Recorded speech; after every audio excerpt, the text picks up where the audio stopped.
Today, we're tackling a really interesting one. We're looking at Mesa Air Group, ticker Mesa. Yeah, Mesa. And navigating its story is a bit like, trying to plot a course through some pretty turbulent financial skies. Exactly. You've got these crosswinds of data, some operational shifts. Yeah. Our job today is to sort of chart that path for you. Right. We've got a pile of sources here, market data, news, financial reports. And the mission really is to pull out the key insights on Mesa. We want to give you, our listener, a solid, objective understanding of where this company is and maybe where it's heading, without getting bogged down in defining every single term. We're aiming for those aha moments, connecting the financial dots with the strategy, the market view, the whole picture. So just quickly, Mesa Air Group, they're a regional carrier based out in Phoenix. That's right. They fly routes for major airlines. You've probably seen their planes branded as American Eagle, United Express, even DHL Express for cargo. They're in the industrial sector, specifically airlines listed on NASDAQ. And it's not just about the numbers. It's about the story they tell, especially in this high-stakes airline industry. Things can change fast. Absolutely. Okay, let's dive into the current market vitals then. As of August 25th, late afternoon ET. The share price was sitting at $1.19. Tiny move on the day, up just a cent, 0.42%. But that $1.19 downer price, it immediately makes you ask questions, doesn't it? Is this company facing huge problems? Or is it just maybe undervalued? It's the central question, really. And that price feeds directly into the valuation. The market cap is tiny, just $49.83 million. So firmly in microcap territory. Definitely. Which often means, higher volatility. Big percentage swings are possible even on small price changes. Higher risk, potentially higher reward, but definitely risk. And then you see the enterprise value, or EV, that's $125.84 million. Which is quite a bit higher than the market cap. Right. And usually when EV is significantly higher like this, what does that signal? It's typically a strong sign of debt or preferred stock.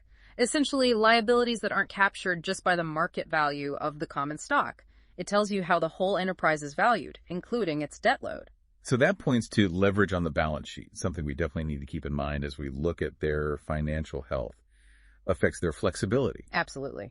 Now, looking at the shares themselves, 41.86 million shares outstanding in total. But the float, the shares actually available for trading, is lower, 32.22 million. Yeah, that difference, about 9.6 million shares, are likely held by insiders, maybe long-term strategic holders. They aren't really trading day to day. Can that impact liquidity? It can, yeah, especially for a microcap. A smaller float can sometimes mean bigger price moves when buying or selling pressure comes in. Okay, let's talk price history. Because, wow, it's been a ride. The 52-week high was $1.43. So we're down about 17% from that high currently. But the 52-week low was just $0.68. And from that point, the current price is up almost 75%. Huge swing over the past year. It really paints a picture of volatility. Now, the performance metrics, this is where it gets kind of paradoxical. How so? Well, look at the short term. Perf week is positive 0.85%. Perf month, positive 1.71%. Perf quarter, up over 14%.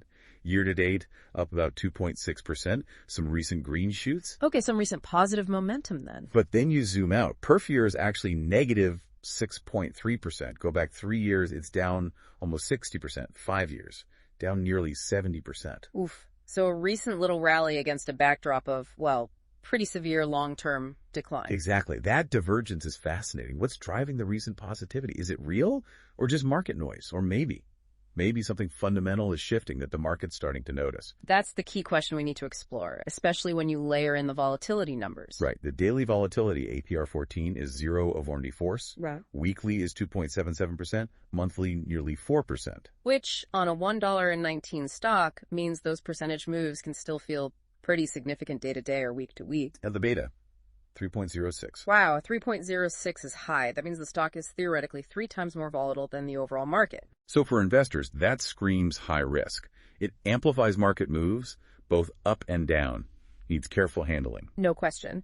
And wrapping up the market snapshot, let's look at momentum. The RSI, Relative Strength Index, 14-day, is at 65.75. Getting up there. Close to that 70 level, which often suggests overbought conditions. It suggests the recent run-up has been strong, maybe due for a pause or a pullback. Doesn't mean it will pull back, but it's a flag. But then, the moving averages are all positive. SMA 20, SMA 50, SMA 200, they're showing positive trends of 6.6%, 12.9%, and 11.4% respectively. So short to medium-term trend indicators are positive, reinforcing that recent momentum we saw. But again, contrasting sharply with that long-term negative performance, it really feels like the market is wrestling with Mesa's past versus some potential future. A real tug of war in the metrics.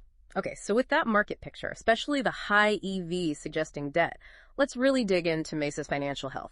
Profitability, efficiency, what's under the hood. Yeah, this is where things get challenging. Let's start with revenue. Total sales, trailing 12-month, are $406.02 million. But the trend, not good. Sales over the past 3 years, down 1.83%. Past 5 years, down over 8%. So a consistent decline in the top line, that's a fundamental problem. It seems to be getting worse recently. Year-over-year sales are down nearly 15%. Quarter-over-quarter, down over 16%. Ouch, accelerating decline. That's worrying. But here's another one of those weird contradictions. The DCF forecast we looked at, even the worst case, projects revenue actually bumping up short-term to $491 million, then dipping slightly to $480 million. Interesting. So a temporary projected rebound before resuming the roughly negative 4% historical decline trend. That forecast seems optimistic given the recent actuals. It does. We'll have to unpack that later. Now, margins. This is where the air gets really thin. Okay. Gross margin is 12.32%. That's revenue minus the direct costs of flying fuel, crew, maintenance parts, that sort of thing. 12% isn't huge for gross margin, but it's positive. But then operating margin plummets to just 1.05%. Whoa. So after covering all the other costs of running the business, admin, marketing, airport fees, general overhead, they're left with barely 1%. Barely 1%. That tells you the operational overhead is really eating into whatever they make directly from flights. And then the profit margin. Yeah, this is the kicker. Negative 43.66%. Minus 43%. That's a massive loss on every dollar of sales. The gap between that 1% operating margin and this huge negative profit margin is enormous. It screams that there are significant costs below the operating line. Most likely interest expense on debt, maybe other non-operating losses. Something is absolutely crushing their bottom line. It shows the core business, even if it manages a tiny operating profit, is fundamentally unable to generate net income right now. A huge structural issue. Which leads us straight to earnings. Deeply negative. EPS, earnings per share, trailing 12 months, is minus $4.29. Losing over $4 per share, and the total net income loss. A hefty $177.25 million loss. Not small change. And how does that compare year over year? Even worse. EPS, year-over-year TTM, is down 86%. A massive deterioration. Okay, but I see this number here. EPS quarter over quarter, it says up 203.6%. How does that work? Yeah. That's the classic trap with percentages on negative numbers. It means the loss in the most recent quarter was less bad than the loss in the quarter before it. Right. So it's like going from a NASDAQ $10 loss to a NASDAQ $3 loss. It's a big percentage improvement, but you're still losing money. Not a sign of profitability returning, just less loss. Exactly. You have to be so careful with those. Now, return metrics. Return on assets, ROA, is minus 42%. Meaning they're losing 42 cents for every dollar of assets they have. Highly inefficient use of assets. And return on equity, ROE. Prepare yourself. Minus 378.73%. Minus 378%. That's astronomical. It reflects the massive net loss relative to, well, what must be negative shareholder equity. Precisely, which is confirmed by the book value per share, minus 0.99. Negative book value. So liabilities exceed assets on the balance sheet. Shareholders' equity is wiped out. Theoretically, yeah. If they liquidated, there wouldn't be anything left for common shareholders after paying off debts. It's a stark position. But wait, cash per share is positive? $1 or 9? It is. They do have cash on hand, which is obviously essential for operations day to day. But it doesn't change the fact that overall their liabilities swamp their assets. It's precarious. Having cash is one thing, being solvent is another. Which brings us to liquidity and solvency. Can they meet their short-term bills? The ratios here are flashing warning signs. Current ratio is 0.76. Below 1, meaning current liabilities are greater than current assets. Not good. And the quick ratio, which strips out less liquid assets like inventory, is even lower at 0.67. Double warning sign. This suggests they could genuinely struggle to cover immediate obligations, payroll, fuel, landing fees, with their most readily available cash and receivables. For an airline, that's a serious operational risk, constant financial pressure. And what about debt levels? Debt-to-equity ratio. It's listed as just a dash more. Which makes sense, given the negative equity. You can't really calculate a meaningful positive ratio when the denominator, equity, is negative. Right. It just underscores the highly leveraged situation. Liabilities are far greater than assets attributable to shareholders. A very tough financial structure. Okay, so the financial picture is, well, it's grim. Deep losses, negative equity, liquidity concerns. This sets the stage for understanding why they're making some big strategic moves. Absolutely. They're at a major crossroads. Let's talk about those operational shifts and future bets. And the elephant in the room is the merger with Republic Airways. Huge news, reported across the board, WSJ, Investopedia, Seeking Alpha, AP, back in April 2025. An all-stock deal to combine Mesa and Republic. And the vision they put out there, America's regional airline of choice, a $1.9 billion powerhouse. Pretty ambitious language, especially given the financials we just discussed for Mesa. You mentioned Seeking Alpha characterized it differently. Yeah, they framed it more as the only outcome for two airlines that were both struggling. That suggests it might be more of a defensive necessity. A marriage of necessity, perhaps, to gain scale, cut costs, just survive in a tough market. That could be a big part of it.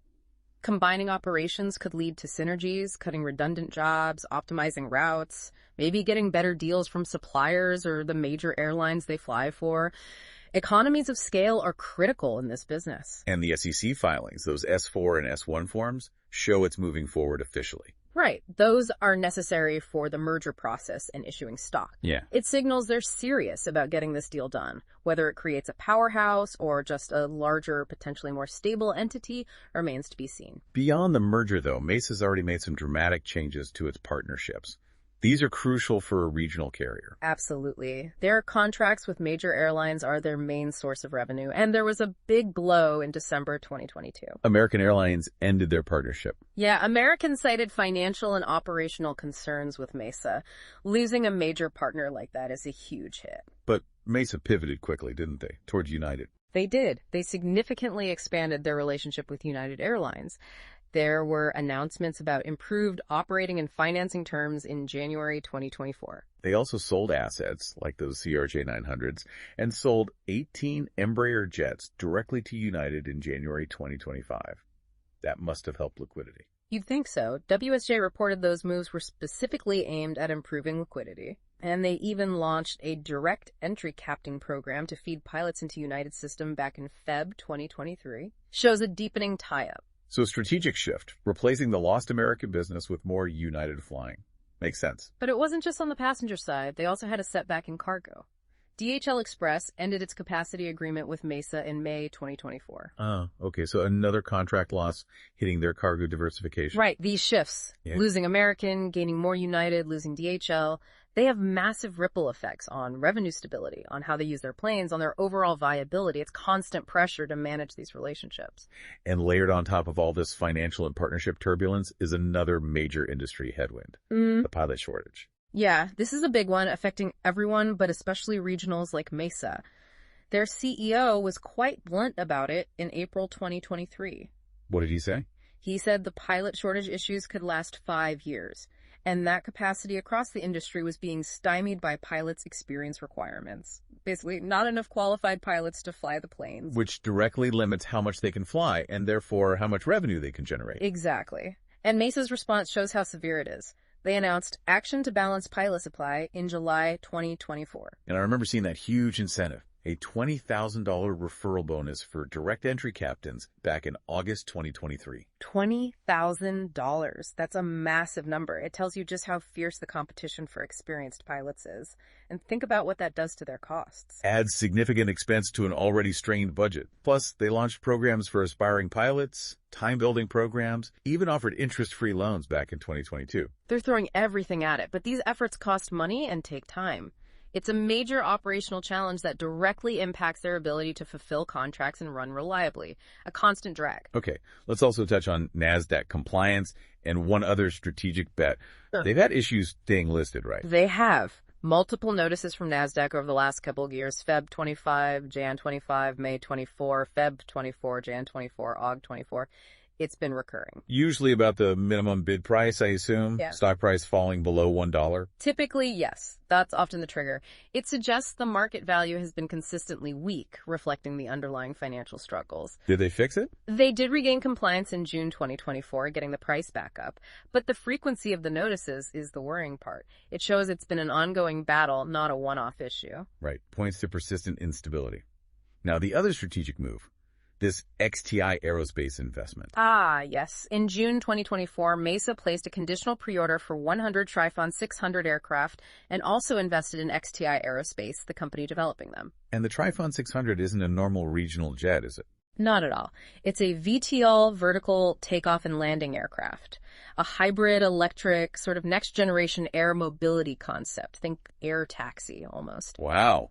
That's a leap from flying CRJ 900s for United. What's the play there? Diversification? A bet on future tech? Could be all of that. It's definitely a long-term, high-risk, potentially high-reward bet. Maybe they see it as a way to leapfrog the current challenges of the regional model, or secure a future fleet option. It's certainly bold. For a company with their current financial constraints to be investing in cutting-edge, unproven technology is, well, it's a statement. It is a very interesting footnote to their current strategy. Okay, so we've covered the financials, the strategic shifts. What does the market actually think? Let's look at ownership and analyst views. Good idea. Who owns Mesa? Insider ownership is pretty high, right? Yeah. 23.05%. It is significant. Over 23% held by management and directors, often seen as a positive skin in the game, aligning their interests with shareholders. And institutional ownership. Lower, at 17.47%. But look at this. Institutional transactions, 134.70%. Whoa, 134%. That implies a massive increase in buying activity from institutions recently. That's what it suggests. A huge turnover or significant net buying by funds and institutions. Maybe they see a turnaround story, perhaps linked to the merger. Interesting. What about insider transactions? FINVZ says 0.00%. Yeah, that usually means no direct open market buys or sells recently, but the detailed trading list shows something else. Multiple option exercise transactions in June 2025. So insiders weren't buying or selling on the open market, but they were converting their stock options into actual shares. Exactly. The CEO, CFO, directors exercising options. This increases their direct holdings. It could signal confidence, especially ahead of the merger closing, tying their wealth more directly to the stock. Okay, that makes sense. Now, short interest. Are lots of people betting against Mesa? Surprisingly, no. The short float is very low, just 0.96%, and the short ratio is 2.71. So less than 1% of the freely traded shares are sold short. That seems low, given the challenges. It does. It suggests not many investors are actively betting on the price going down significantly from here. Maybe the merger news scared off shorts, or maybe the potential upside, however risky, outweighs the downside for most bears at this price level. Okay, what about the professional analysts? What's their take? The overall sentiment is pretty lukewarm. The consensus recommendation score is 3.000. Which typically means hold or neutral. Exactly. Not a buy, not a sell. Just wait and see. And the price target? Consensus target is $2, which offers some upside from the current $1.19, about 68% potential. But $2 is still a pretty low target overall, reflecting caution. And the history of analyst ratings. That tells a story too, doesn't it?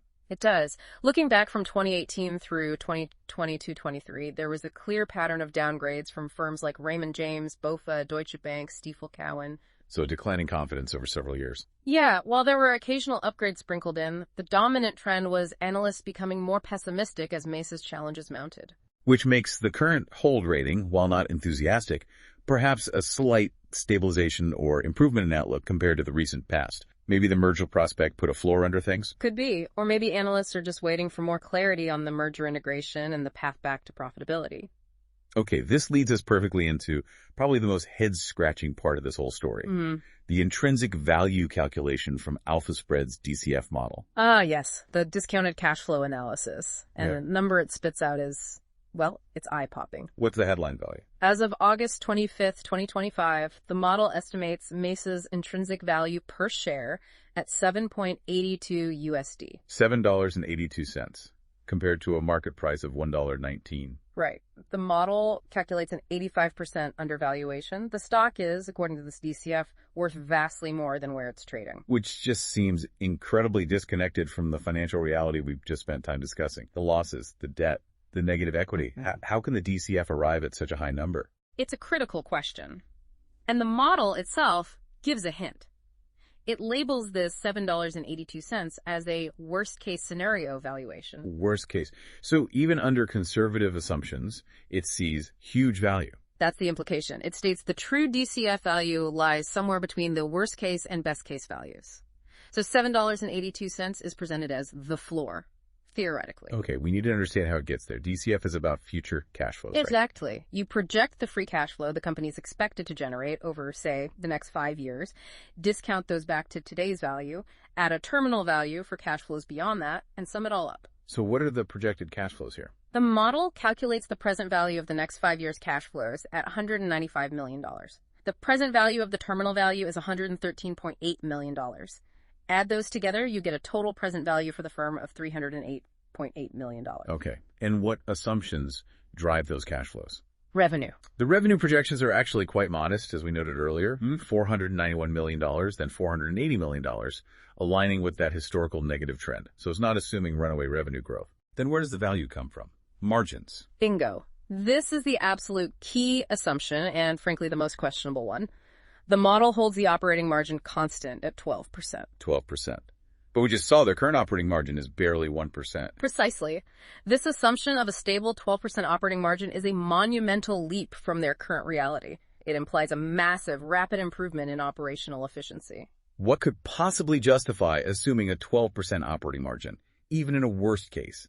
Massive cost cuts. Huge synergies from the Republic merger realized instantly. It has to be something like that. The model must be implicitly building in assumptions about dramatic cost savings, better contract terms post-merger, maybe improved fleet utilization, things that drastically boost profitability from operations. Because without that 12% margin assumption, you wouldn't get the positive free cash flow to firm FCFF projections, right? Which are listed as $66 million and $41 million. Exactly. Positive free cash flow is the engine of a DCF valuation. That 12% operating margin is what generates those positive FCFF numbers, despite the modest revenue outlook. It's the linchpin holding up the entire $7.82 valuation. Okay, so it projects the firm's value based on these cash flows. How does it get to the per share value?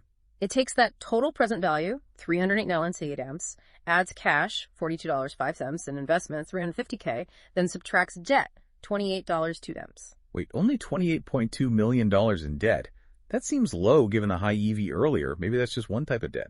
That's a very good point. The EV calculation likely includes operating leases or other liabilities treated as debt that might not be in this specific line item used for the DCF equity value calculation. That discrepancy is worth noting. Okay, but following their math, that gives an equity value of $323.4 million. Correct. Divide that by the 41.3 million shares outstanding, and you arrive at $7.82 per share. So the math works, but it hinges almost entirely on that huge jump in operating margin assumption, maybe a potentially conservative debt figure used in the final step. That seems to be the crux of it.